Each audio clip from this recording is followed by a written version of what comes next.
He was a war hero and a dashing Greek-born prince, brimming with boundless energy and ambition.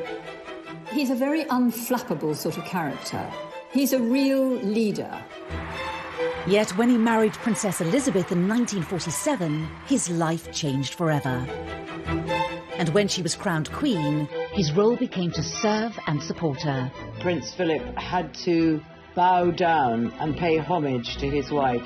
I, Philip, am your liege man of life and limb. It's a role he's dedicated almost 70 years to. It's been a challenge for us, but by trial and experience, I believe we have achieved a sensible division of labour. Why did he choose this life? And how have the requirements of duty sat with a man who is fiercely independent, opinionated and self-sufficient? He is someone who doesn't take easily to compliments, but he has quite simply been my strength and stay all these years. He's a curious mixture of being blunt, really quite rude at times, and very sentimental, very deep thinking, very inquisitive. Just how did Philip carve out a role as the king without a crown?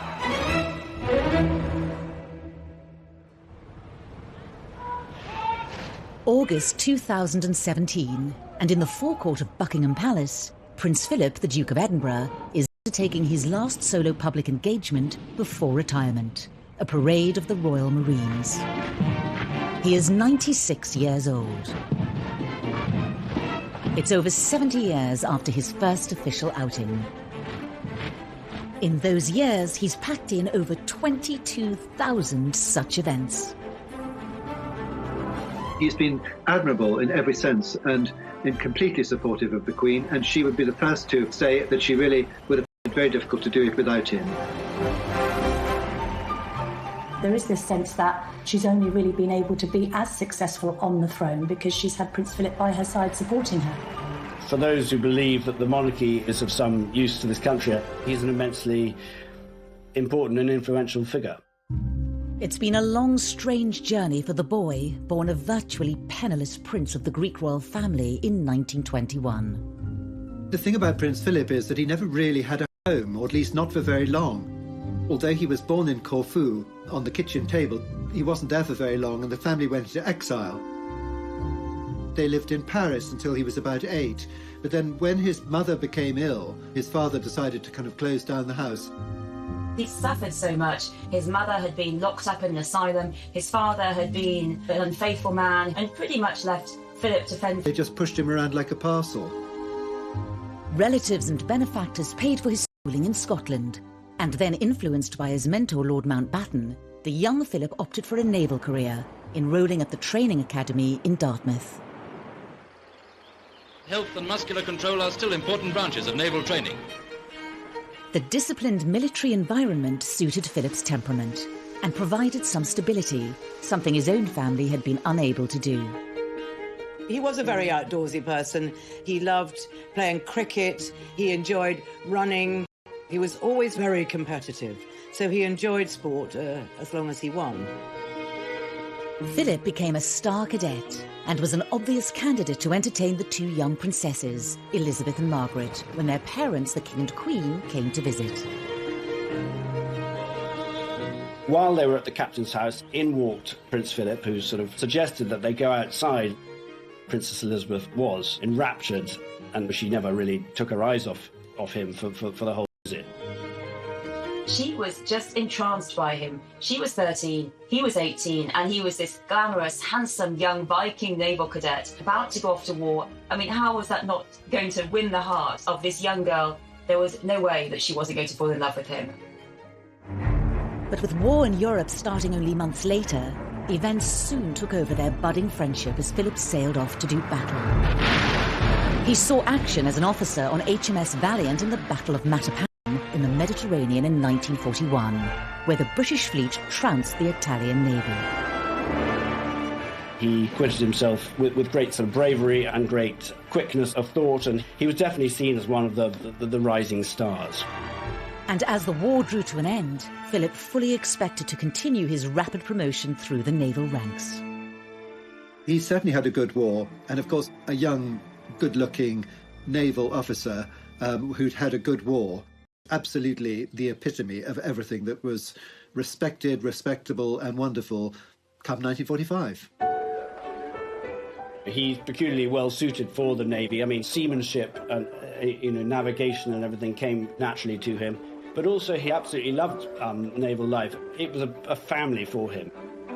And on the home front, his friendship with Princess Elizabeth, who was by now 19, had turned into a fully fledged romance. Not everyone was happy with this turn of events. The courtiers, the household, the royal family, even the government, there was a feeling that he just wasn't the right character for the job. It was said that he was ill-tempered, he was rough, and he was not inclined to be faithful. And really, I think a independent man. There were a lot of suspicions about him. Of course, as you can imagine, because if you look at his ancestry, there is a lot of German blood there. I think the king's concerns were more that his daughter was too young, really, to marry. He didn't want to lose her so soon. He liked Philip, but liking someone and having them as a prospective husband for your daughter are two very different things. And he felt that she needed to see the world a little bit. Partly to test the strength of her feelings for Philip, Princess Elizabeth was packed off with her parents on their 1947 tour of South Africa. Simple fact is that no matter how many times Elizabeth was told that Philip wasn't quite right, she'd look elsewhere, she didn't listen. She'd been set on Philip from the age of 13. He was the perfect husband for her. And actually, the more people tried to dissuade Elizabeth from marrying Philip, the more she became set on it. Despite the subtle, or not so subtle, arm-twisting of establishment figures, on the 9th of July 1947 came the announcement that changed everything. In these, the special studies of the pair since the news of their engagement, it's easy to see the radiant happiness of the princess as she and her very good-looking husband-to-be pose for the cameras in the palace. They both fell in love with each other.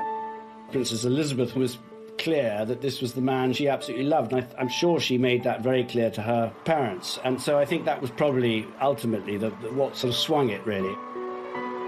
Philip slipped into his new role, supporting his fiancée, Princess Elizabeth, on her official duties. I am so happy that on this, my third visit, my future husband is by my side. He was the semi-destitute prince who had won the hand of the most eligible bride in Europe, if not the world, and with it an invitation to join a secure and settled family, very different from his own chaotic upbringing. But as he was to find out, the decision to marry Princess Elizabeth came at a price.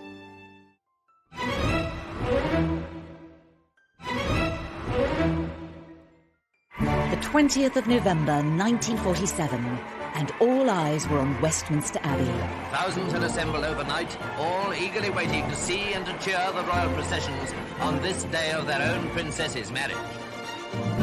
Churchill described it like the first bit of colour to sort of happen after the war. It helped to cheer everyone up. You know, London was still a sort of bomb site, basically. Rationing was still in place. People had gone through a difficult time during the war. The country was drained and exhausted, yes, absolutely exhausted. In 1947, people became swept up with the euphoria of it, and suddenly this wedding of this gorgeous young couple was something that people could focus on. There's this beautiful wedding with a lovely gown and bridesmaids and all the things people had missed in the 40s and the late 30s. But when it came to compiling the guest list, there was one decision that indicated just how sensitive the establishment was to Philip's background. Prince Philip's sisters were not invited to the wedding because they were married to quite high-ranking German officers, one a member of the SS. His father had died during the war, so the only member of his family there was his mother.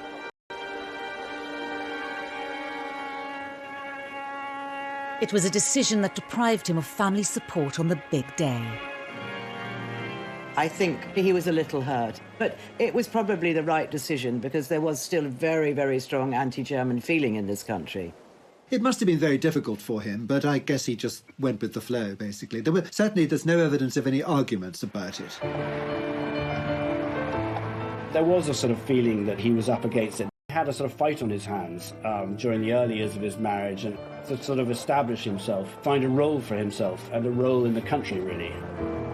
Every father will understand this father's pride and delight in his young son. And almost a year later, Charles, the heir to the throne, was born. But for Philip, there was another indication of where the real power lay. It had been decided by Churchill and others that the couple's children wouldn't take his family name, Mountbatten, but hers, Windsor. He said, you know, I'm nothing but a bloody amoeba. Some sort of happier compromise might have been found, but I think it definitely, you know, it created problems in the marriage, I think.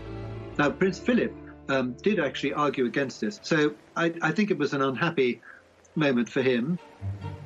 As life settled down, Philip faced the question, what was his new role? He made a few tentative forays onto the public stage.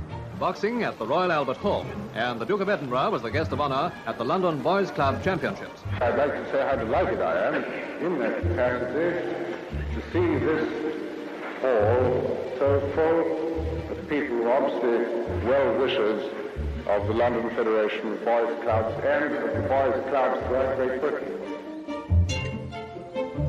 But what he really wanted was to continue his highly successful naval career, and that meant a stint as an instructor.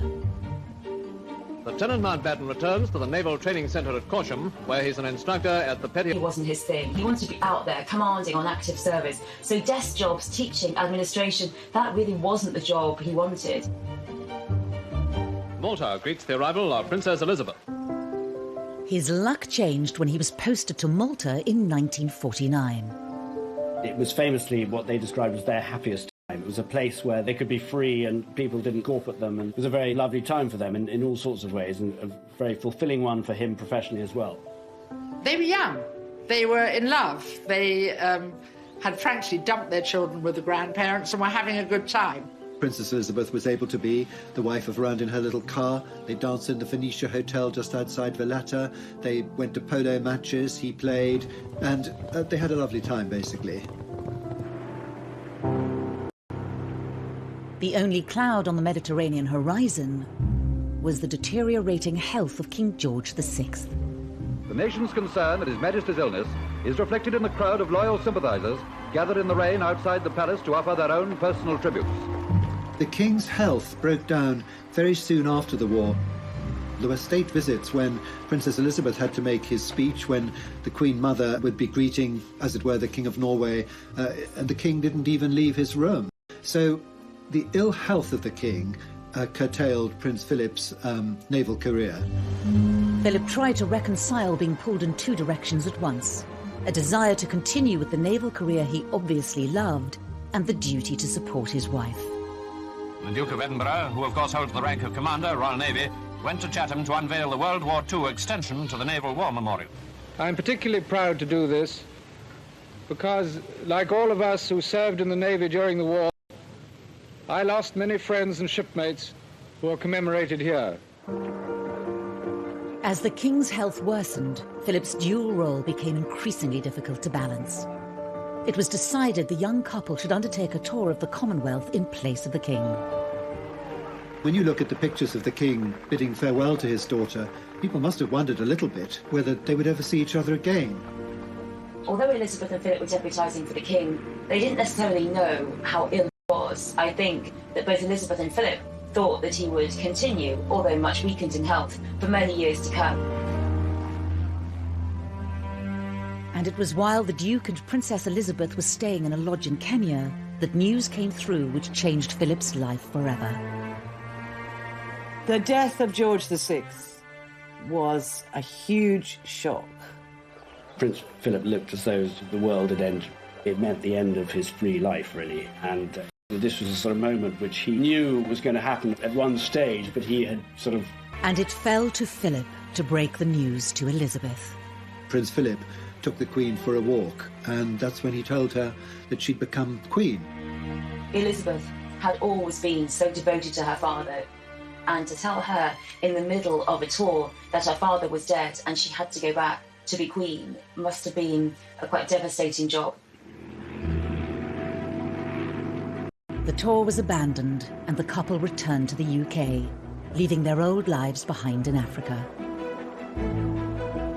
They flew back almost immediately, and there's that very poignant pictures of the Queen coming down the steps in black, as a young queen almost coming to claim her kingdom. For Philip, this was the moment when he realised that he was now going to be consort, and his role now was to walk 2 steps behind the Queen. And it was really a very difficult moment for him. I think it would have been difficult for many men in the 50s to have to walk behind their wives, to be the consort, to be the support. Had he been allowed to continue with his career, he might very well have reached the position of the most senior man in the Navy, because people who sailed with him did think that he had the talent possibly to have become First Sea Lord on his own merits. He'd just been promoted in the Navy, in the Royal Navy. The best years were ahead, he said later, but he had to give it up. He had to be at the Queen's side. And it was a massive sacrifice for him.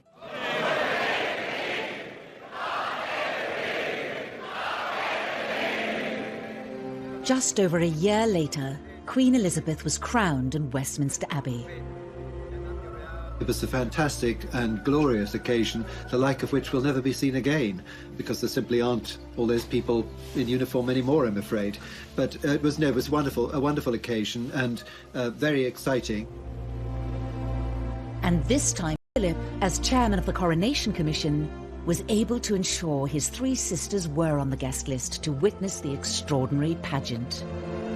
Prince Philip had to bow down and pay homage to his wife, and he said he was her liege lord. Faith and truth I will bear unto you, to live and die against all manner of folk, so help me God. That was a symbolic moment when he really had decided that his life was going to be dedicated to her life, which was dedicated to the monarchy. So basically, they'd both given up everything for duty, because there was no point in her giving up everything for duty if he wasn't prepared to do the same and support her.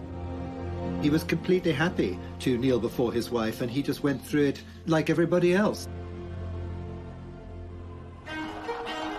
The course of the rest of Philip's life was now set, to serve the Crown and the Queen. Philip is due home tomorrow from his tour of South America, a tour of 60 days and 36,000 miles. With characteristic energy, Philip threw himself into making royal visits abroad. He was never going to be the sort of person who would be happy sort of just slinking away to Balmoral or Sandringham and sort of spending his life shooting pheasants and, pottering around the farm. So he developed a useful role promoting British business and technology. He goes to nuclear reactors, goes to glass-blowing factories making all kinds of products all over Britain. Philip had a really personal interest in the technology and intricacies of business and manufacturing. When Prince Philip first started making tours of inspection, his thoroughness was often inclined to startle. But now we're used to his rather specialised approach, and we see him here showing his particular interest in industry. Where he became very effective was going out and about and giving speeches, and his speeches were widely admired and sort of reported on the press. Ladies and gentlemen, it is clearly our duty as citizens to see that science is used for the benefit of mankind. For what use is science if man does not survive? There's a sort of impatience in him, which is impatience with people who are stuck in their ways. He's innately curious, and I think that's a great attribute, actually. He's a man with acquired wisdom on very, very many subjects. And there's one initiative virtually everyone agrees was a great idea. The Duke of Edinburgh's award scheme proves that the life of modern youth isn't all pop music, long hair and punch-ups. He recently presented gold awards to 127 girls and over 750 boys. Since its launch in 1956, over 6.5 million young adults have developed their confidence and skills by taking on physical, social and charitable challenges in their desire to earn a bronze, silver or gold award. Just got to talk to these young people who come from every walk of life and find out what they've done and the excitement they've done, the adventures they've had getting these awards, to realise that it is a great achievement that he started this scheme, and it's very much of his character. The presentation took place in the gardens of Buckingham Palace, something of a thrill for all the youngsters. Whatever his personal feelings and frustrations, Philip was reconciled to his role supporting the Queen, was father to 4 children, and the monarchy seemed secure for another generation. Philip's life seemed as settled as anyone's could be in his extraordinary position. But soon the settled life would be tested to its very limits, and the test would come from inside his own family.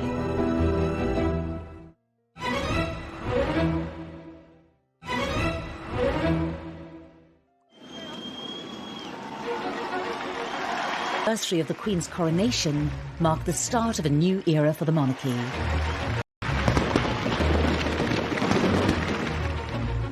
The year before had seen the Duke of Edinburgh and the Queen welcome the birth of their first grandchild to Princess Anne. But thoughts soon turned to Charles, the heir to the throne. Approaching his 30s and still single, Prince Philip was anxious for his son to settle down and maintain the line to the throne.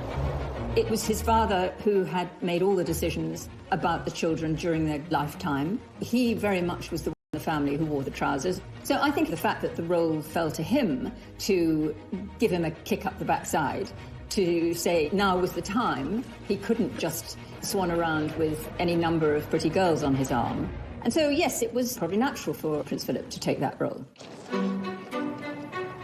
When the Prince of Wales began courting Lady Diana Spencer, it seemed to many that he had met his match. But Charles was unsure.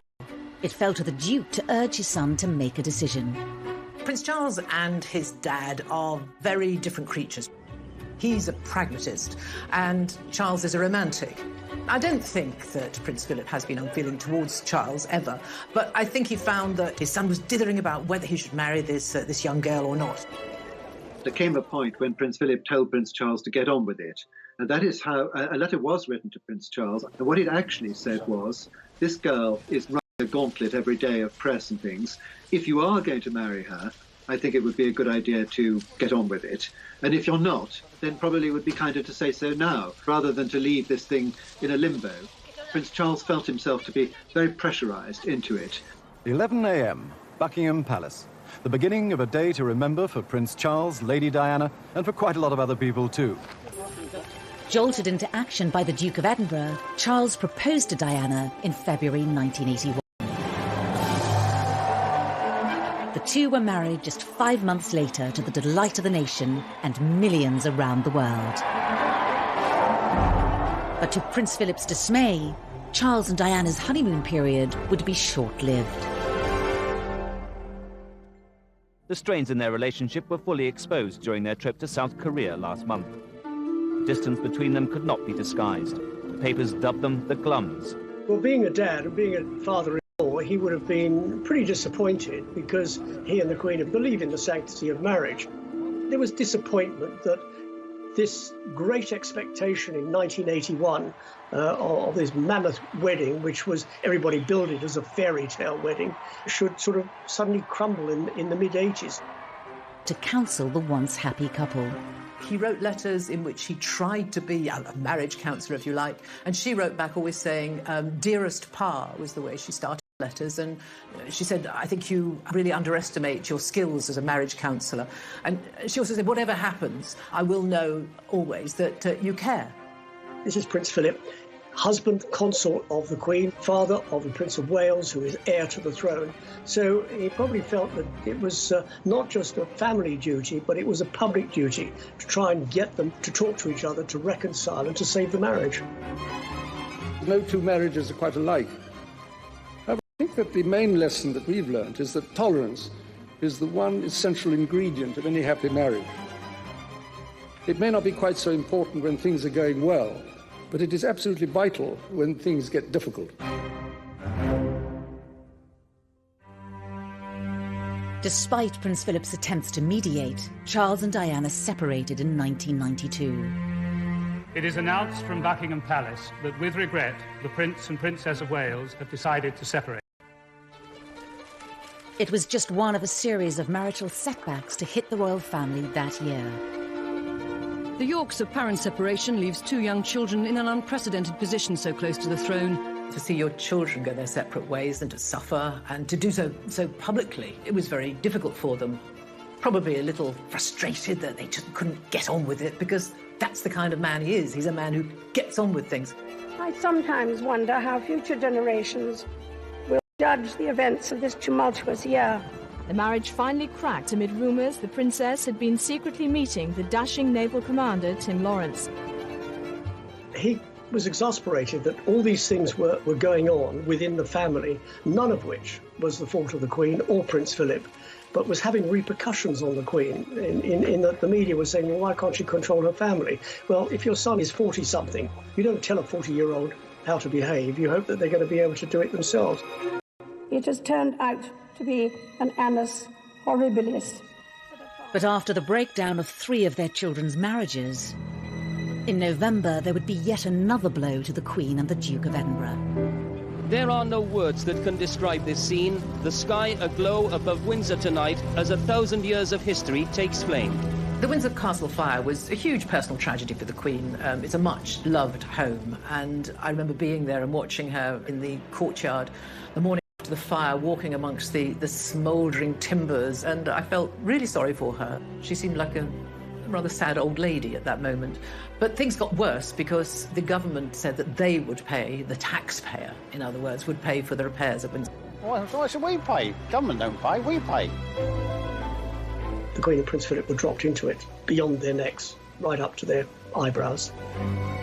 With the Queen at the centre of press and public criticism, she would need Philip in his dual role as husband and consort more than ever. Philip was in Argentina when the fire broke out, and he spent long hours that evening on the phone to the Queen, trying to comfort her because she was absolutely distraught by what was happening.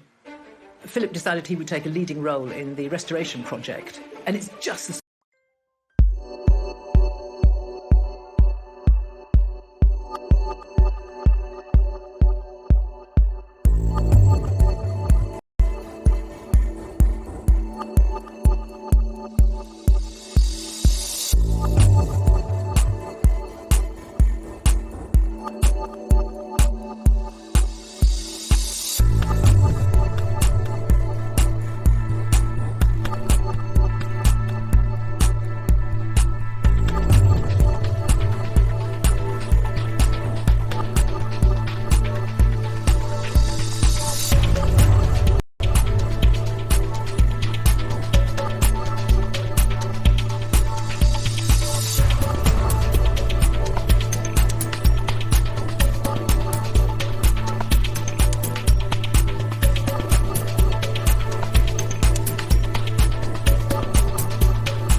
sort of thing that a practical man like he could get on with really well, and oversaw practically all of it. And I think that was hugely important moment within their marriage, really. Metaphorically, he couldn't mend his children's marriages, but what he could do and be useful doing was restore Windsor Castle. We have reports from Paris that Diana, Princess of Wales, has been killed in a... The sudden and shocking death of Diana in Paris was another terrible setback. The surgeons fought for 2 hours to restart her heart. At 3 o'clock this morning, London time, they admitted defeat and announced that Diana, Princess of Wales, was dead. The decision to remain at Balmoral in the days that followed caused public uproar. But it was a family decision, and one Prince Philip was at the heart of. The Queen and Prince Philip took the view that when Diana died, the children who were already at Balmoral should stay at Balmoral, and that the family should hunker down together in Scotland, looking after those boys and wrapping their arms around them.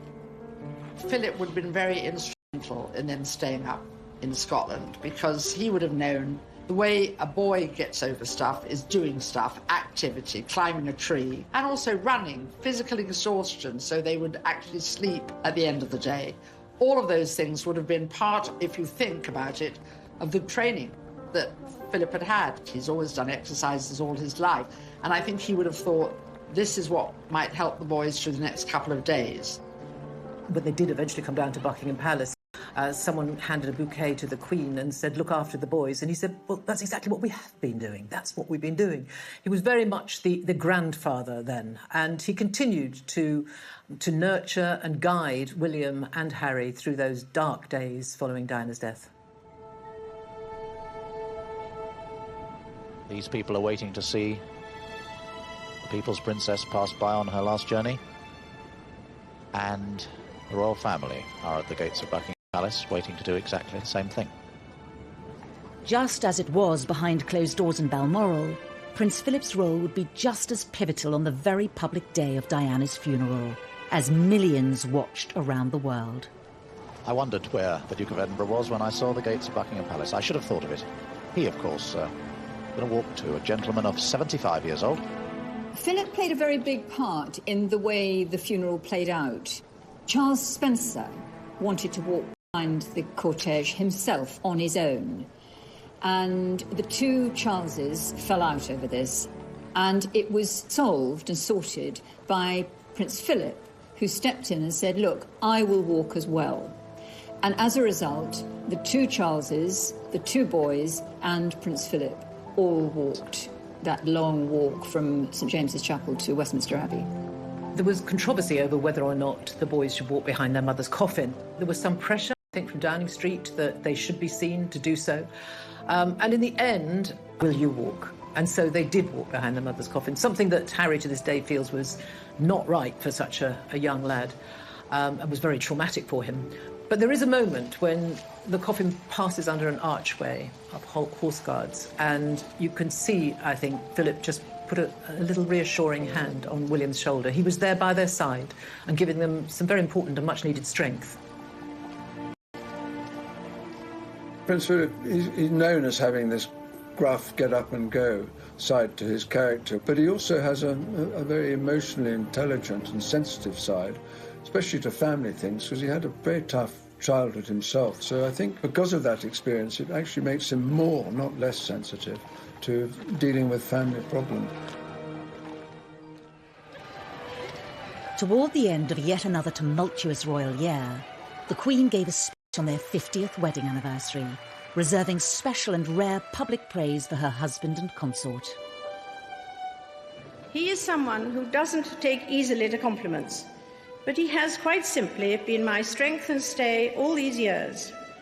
And I and his whole family, and this and many other countries, owe him a debt greater than he would ever claim, or we shall ever know.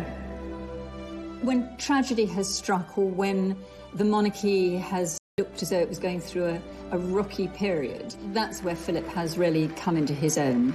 He's a very unflappable sort of character. He's a real leader and a tower of strength. The Duke had been instrumental in helping the Windsors navigate the most turbulent years of the Queen's reign. And thankfully, brighter times were ahead.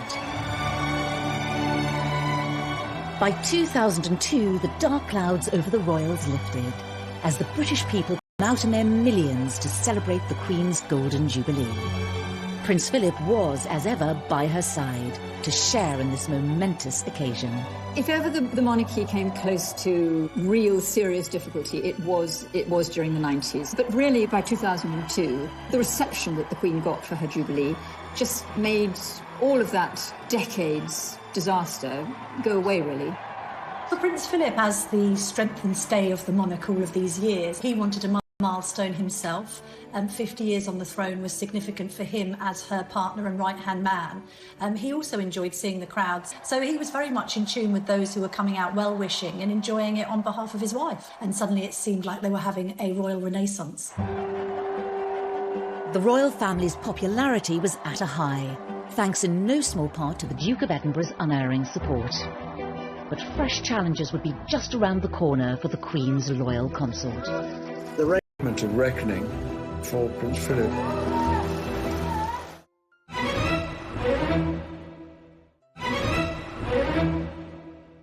Happy birthday to you.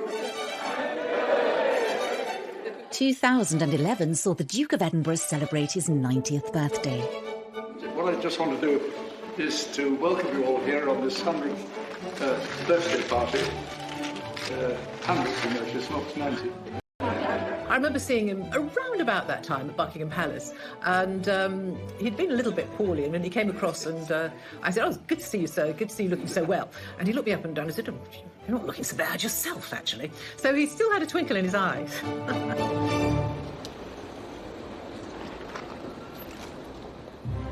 The Queen had a fitting birthday gift lined up for her husband, awarding him the post of Lord High Admiral of the Navy. Philip, Duke of Edinburgh, as we seek thy blessing upon him as Lord High Admiral. Obviously, he'd much rather have stayed in the Navy and earned that title, but he knows that that wasn't to be. He had another job to do, and that job which he took on and which he's adhered to all these years is simply to support the Queen in everything she does, first and foremost. Although when asked that, I mean, he said, regrets? What's the point of regrets? You know, there's no point in regret. See, practical man, no point in regretting. This is what it is. Get on with it. Nothing typified the Duke getting on with it more than the rain-soaked Diamond Jubilee of 2012. But on this occasion, Philip's dedication to duty came at a price. He stood there in the rain, as did the Queen. There seemed to be no shelter at all, and unfortunately the next day he was taken to hospital with an infection, and we realised that he wasn't going to be able to take further part in the Jubilee celebrations. It was a journey they should have made together, but today the Duke of Edinburgh's place was taken by Lady Diana Farnham. To many, it was a sign of things to come for the 90-year-old consort. That first time we saw her without him, and you knew that he would have been normally his normal 2 steps behind, we suddenly thought, oh, is this how it's going to be? The Prince of Wales and the Duchess of Cornwall joined her on her carriage procession. But Prince Philip should have been there, and it did not feel the same without him. In 2017, the Duke of Edinburgh brought the curtain down on over 65 years of royal service. At one of his last engagements, someone said, "Oh, I'm sorry to hear you're standing down." He said, "I'll stand up." He was feeling physically that maybe he should take it slower. But stand up he did. For the last of his stints as royal consort. And again, it was one of those days, if you hark back to 2012, that river pageant, it was chucking it down. Well, it was raining. It wasn't quite chucking it down, but he was in his raincoat and he had his bowler hat on. And he went out there at 96 to meet the soldiers, representatives of the Royal Marines and the officers, to say goodbye. And that would have been quite a wrench for him because he'd been Captain General of the Royal Marines, so it was pretty important.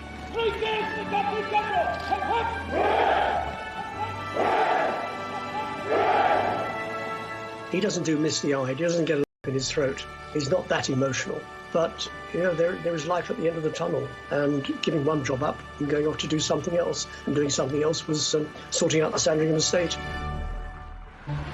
And it was near the Sandringham estate in 2019 that there was to be another unscheduled public appearance for Prince Philip. As he was driving out, the sun was in his eyes. He didn't see a car coming from his right, and as he drove out, he was hit by that car. And the Range Rover was knocked on its side and sent hurtling over to the other side of the road. Surprise, surprise, and by miracle, that Prince Philip got out of that car with just a few scratches. I remember writing a story saying that he had walked into his private secretary's office shortly afterwards and asked him for a plaster, and then only really told him about the accident when it was sort of coaxed out of him. So it was made more of a big deal than perhaps Prince Philip wanted it to be at the time. Luckily, the other passengers were not very badly hurt, but it was a moment of reckoning for Prince Philip, who by that age of 97 was quite old still to be driving. He apologised, and I think he has said he will no longer drive on public roads. But since then, there's been a picture of him driving on Windsor private roads. So you can't just get this man down. I mean, he's not going to up his independence. This is who he is. And I rather admire him for that. The British public has long loved Prince Philip because of, and sometimes despite, his colourful character. But how will history view the self-sufficient alpha male who gave up a promising naval career in deference to a life of royal service? In his position as consort to the Queen, he's been able to achieve so much more than he would have been as a commander in the Royal Navy, or, you know, I mean, what was he before that? He was basically a penniless, exiled prince. He is an action man, he's a doer. And so he has carved out areas that meant a great deal to us, hosted design awards, he has started the Duke of Edinburgh Awards scheme. All these things meant a great deal to him, and they are all about one thing in particular. They're focused on getting people to do things for themselves. That's what he wants. He wants people to learn by experience and explore this world. Driven by an unwavering focus on duty before all else, perhaps Prince Philip's greatest achievement has been transforming the role of conventional consort into one more like a king, with no need for a crown. For those who believe that the monarchy is of some use to this country, I think he's an immensely important and influential figure. Here we are, we still have a monarchy that is the envy of the world. Go into a newsagent everywhere, it's our royal family on the front of every magazine. We have the fairy story at the head of them all, and he's helped keep it there.